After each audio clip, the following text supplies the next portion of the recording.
Good morning. Thanks for joining me for our online devotionals today.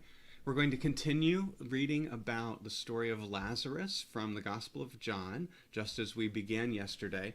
Today I'm going to be reading from John chapter 11, starting in verse 17. Jesus has heard that Lazarus is sick, and he has heard that Lazarus has died now and has come to visit Mary and Martha. When Jesus arrived, he found that Lazarus had already been in the tomb 4 days. Now Bethany was near Jerusalem, some 2 miles away, and many of the Jews had come to Martha and Mary to console them about their brother. When Martha heard that Jesus was coming, she went and met him, while Mary stayed at home. Martha said to Jesus, "Lord, if you had been here, my brother would not have died. But even now I know that God will give you whatever you ask of him." Jesus said to her, "Your brother will rise again." Martha said to him, "I know that he will rise again in the resurrection on the last day." Jesus said to her, "I am the resurrection and the life. Those who believe in me, even though they die, will live, and everyone who lives and believes in me will never die. Do you believe this?" She said to him, "Yes, Lord. I believe that you are the Messiah, the Son of God, the one coming into the world."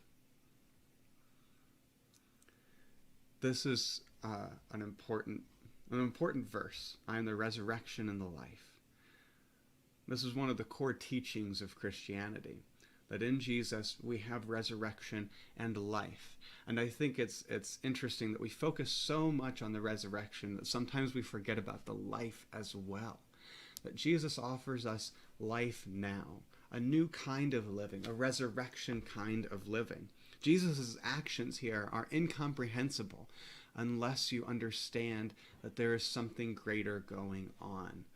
For Jesus, he knows that there is a resurrection coming for Lazarus, a physical resurrection right there in the moment, and so he acts differently.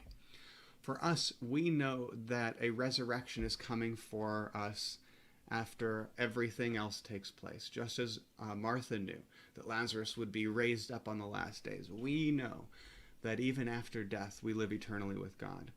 And that leads us to act differently.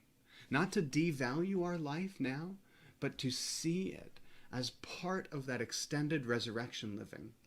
We ought to live as people who are going to live forever, knowing that the things that we do now echo throughout eternity, knowing that the opportunities we have now are opportunities that will bring people closer to God in this moment, in this world. And so we have the chance to bring resurrection living not only into our lives, but into the lives of people all around us.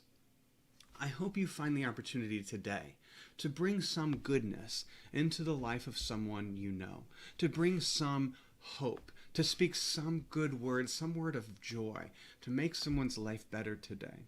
Because this is part of how we bring that resurrection life into a broken world. Would you please join me in prayer?